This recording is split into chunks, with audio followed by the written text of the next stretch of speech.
Namaste, all you mystical minds. Welcome back for another video. This is the November Vedic Astrology 2021 update. I apologize that it's a couple of days late. I too am a spiritual being having a human experience, and sometimes things can get a little bit crazy. In my family, we say kukuruku. It's the sound that a rooster makes in Hindi, and that's our code word for when things get a little bit intense. And I just had to surrender to it. I said I could see the blocks coming up. It's time to let go. So that being said, now that I've got the chance to jump in here with you and share this delicious information, I think you can already tell that we've got a power-packed month. It's heating up. We've got all these themes around planets moving from Libra to Scorpio and into Sagittarius, and they go Gandanta again once they jump into a new fire sign such as Sagittarius. We've got this Taurus Scorpio axis that's playing out with the eclipse season, which we have now entered. So when we have the full moon later this month, the partial lunar eclipse on the 19th that happens in Taurus, we will be experiencing this intense energy that's moving us forward. It's not a time for decisions to be made. And again, this particular axis of Taurus and Scorpio, we'll be seeing these themes around attachment and detachment, because Taurus, being the second sign of the zodiac, it usually symbolized, around the themes of the second house. It can be wealth themes and accumulating things, eating delicious foods. Whereas Scorpio is that, the counter opposite on the other side of the chart, which is about going deep into things, detachment, the occult, mysticism, total opposite energy. So you can see why, like, astrology, for example, is a big theme that can come out of the 8th house or Scorpio itself. And Ketu is sitting there and Rahu's in Taurus. And that's why they say that these are their exaltation signs, because Rahu loves being in Taurus and Ketu loves being in Scorpio. So it's this kind of moving from what we perceive as amazing or outward treasures outside of us and moving that inwards and seeing that that's what the real treasure is. Eclipse season protocols, we don't make big decisions around these dates, that 2-week period that we will be entering. You'll notice that we have a new moon tomorrow on the 5th, Australian Eastern Standard Time. And again, this is Vedic astrology that we're talking about. Opposite Uranus. And then later in the month, the first eclipse, which is the lunar eclipse on the 19th, will be the full moon in Taurus. And that's also the moon's exaltation sign. It's themes around letting go, cleansing outdated beliefs, and revealing what's holding you back. And then when we move 2 weeks later into the solar eclipse, which is in December on the 4th, which is the new moon, total solar eclipse in Scorpio, your path forward can be blurry. You definitely don't want to be looking back and victimizing yourself from your past. It's very much an urge to push you forward to becoming very much aware of the present moment and how the past has shaped you in a positive way.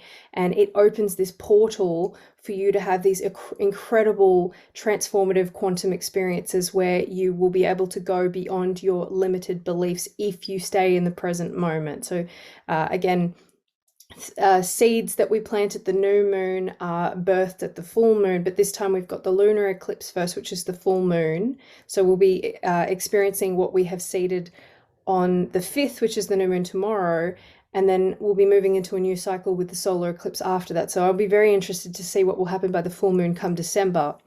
So we've also got the Festival of Lights this month. Mars is still combust, and like I said, we've got all this energy of the Leo, Scorpio, Sagittarius, but we've also got Aquarius activation with planets moving in there, and Taurus with this full moon eclipse that we'll be experiencing. Lunar eclipse. So once the planets move into Scorpio, you'll notice that it'll get quite powerful as well. Mars being the lord of that particular sign, again, still combust with the sun that'll still be in there.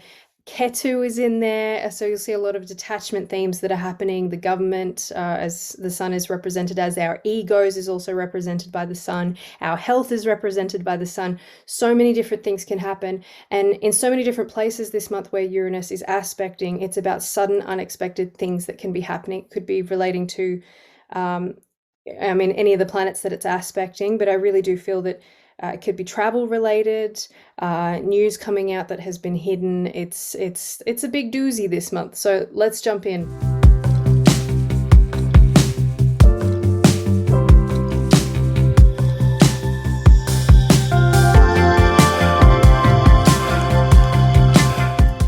name is Chelsea Sonka. I'm a Vedic astrologer and consciousness coach, and I'm excited to bring you this reading. So, for the 1st of November, we had Mercury move into Libra, which you'll see we can have very diplomatic, charming conversations here. And it can also be a little bit, the shadow side of it is the people pleasing. And again, just a reminder, whenever I do these readings, I do my best to explain what the highest outcome can be and what the shadow aspect can be so that you can kind of catch yourself if you notice yourself falling into the shadow aspects, and also move towards that which you want to experience where these planets are. Even if a planet was debilitated, that you could experience the highest light where that planet is sitting and that energy that's coming through for you to use. The 4th of November is Diwali, which is an Indian festival. I know that we celebrate it. I mean, when I'm in India, it's always amazing because we put the tea lights out everywhere. It symbolizes Lord Rama's defeat of Ravana when he kidnapped his wife and took her away, and he managed to save her with the help of Lord Hanuman and the Monkey Kingdom. And it's also a symbolism for returning to the light, that the light will defeat the darkness. And I think that is very prevalent at this time with a lot of things that seem to be hidden. And I know that this ketu energy and Uranus, that Scorpio, we're going to see a lot of things coming out. The superficiality layers will be stripped away once we have this Scorpio energy being activated.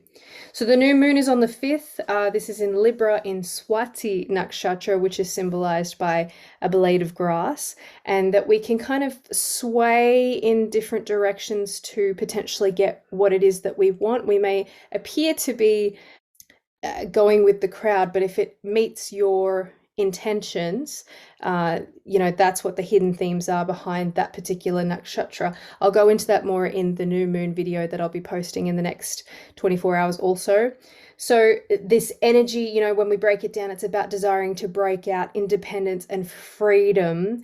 That in a relationship, for example, someone that has Swati quite strongly, either in their ascendant or their sun or their moon sign, you'll find that if their partner was kind of restrictive or didn't really want them doing things, it's not going to work for the Swati person. That you're really going to want to, hey, you'll see these themes again on a macro level and the micro level, so within your own life, but also you'll see it globally and out in the news and things like that, that you've had enough, that you just want to break out. Hey, I need freedom, independence, me. It's kind of carving your own path without having people dictate what they think that you should or shouldn't be doing. You're creating your own for new discoveries to be brought through. Journaling at this time is going to be really important as well, so that you can keep track of how you're feeling, so that you can really attune to that soul message that's coming through, so you can act on the path of light that's coming up before you. On the 9th of November, we've got Mars and Mercury conjunct, and Mars is still combust with the sun within 17 degrees. We can see harsh language coming out around here because we've got the communicator and the warrior. I feel that singing or spiritual practice like bhajans, for example, if you're into that, could be incredibly powerful. So if you're using the power of the voice to express yourself, it's going to be really powerful. You don't have to sing bhajans if you don't want to. You could do something totally different, but I do feel that expressing yourself passionately in a positive way through the power of the voice could be quite healing for the throat chakra here too.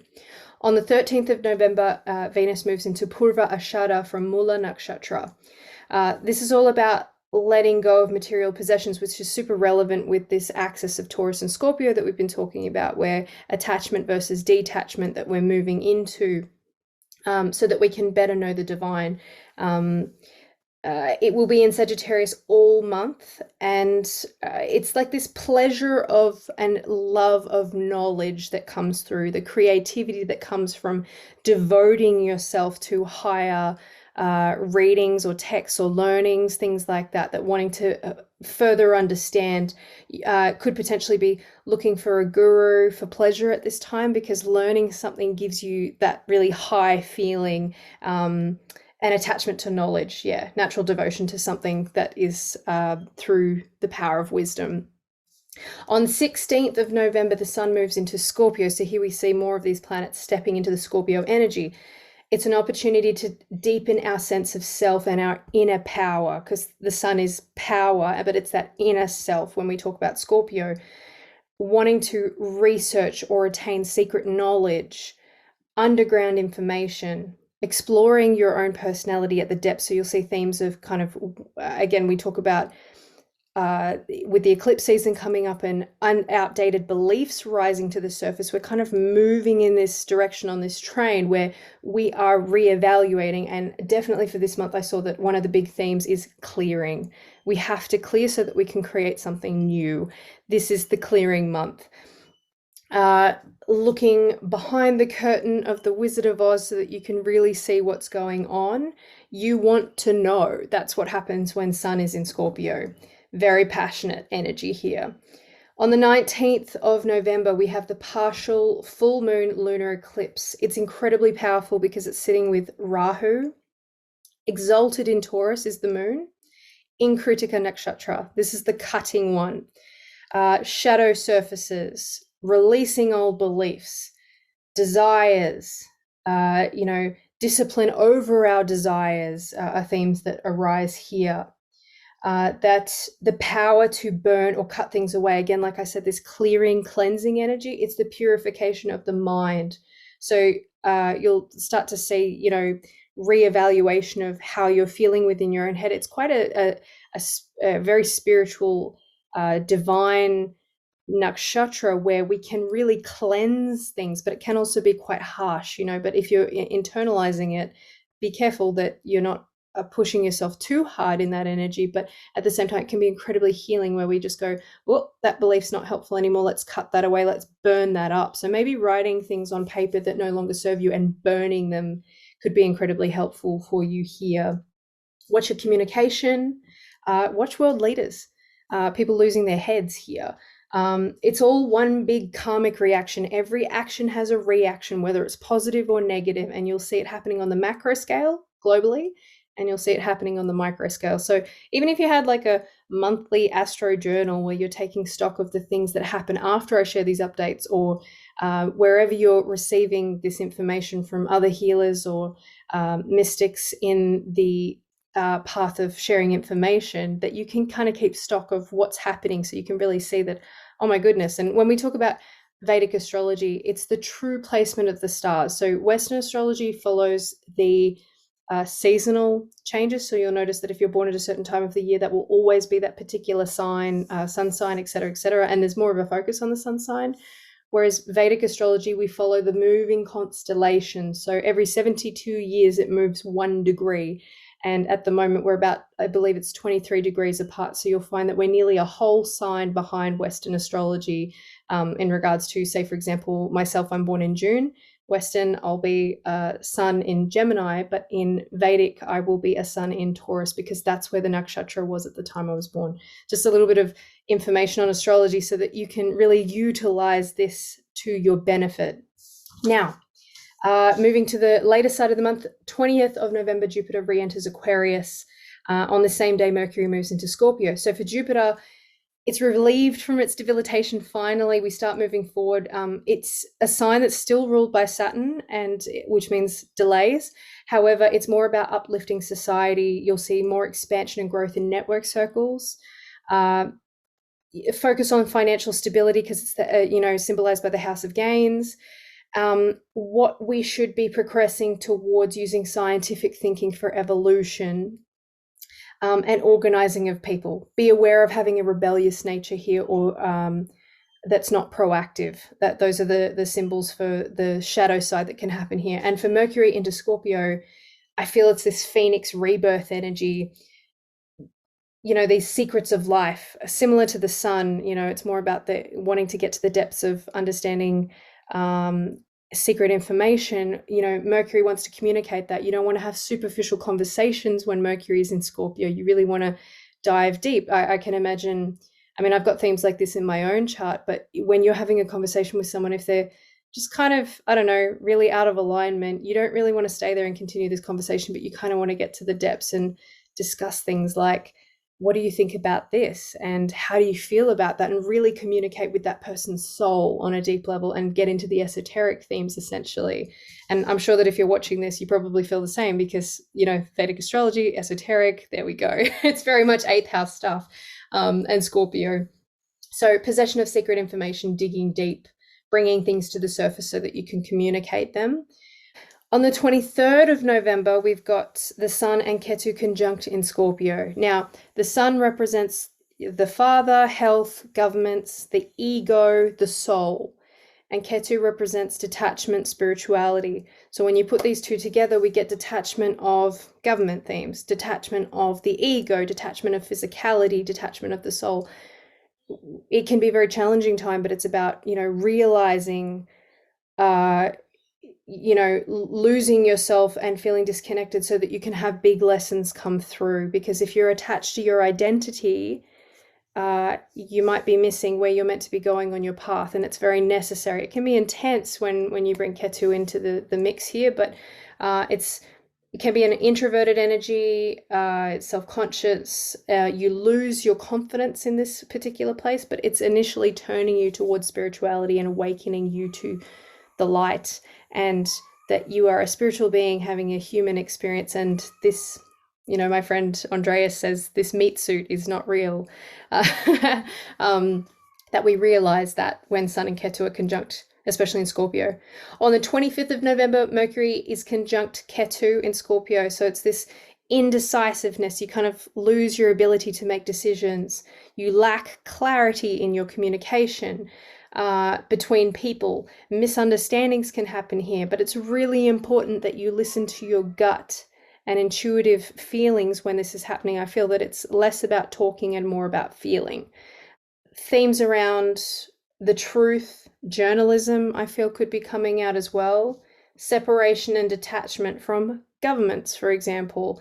Exploration, past life karma can be themes that might be arising for you here too. And if you're like me, I've noticed, again, anytime that I do these readings, I have things arising for myself on the micro level, or you might see things on the macro level happening. I mean, in the last 24 hours, I've had people sending me videos of hidden information, such as pharmaceutical companies that have not been telling the truth coming out. And for, that being revealed to me was very interesting. But also in relation to, past life karma, if I'm talking within this one lifetime, I've had dreams or memories from my past, or my teenage and 20s and stuff like that coming up, and thinking, why am I thinking about this person or this event that happened? And when I dug a little bit deeper, which is kind of this Scorpio energy which is coming, again, these things can happen a few days before, a few days after, but I feel it's kind of preparing for the month ahead. And because I do these readings, I feel that sometimes that might be why I have these things come through a little bit earlier, so that I can share them and they can help those that, or benefit those that are watching these later in the month.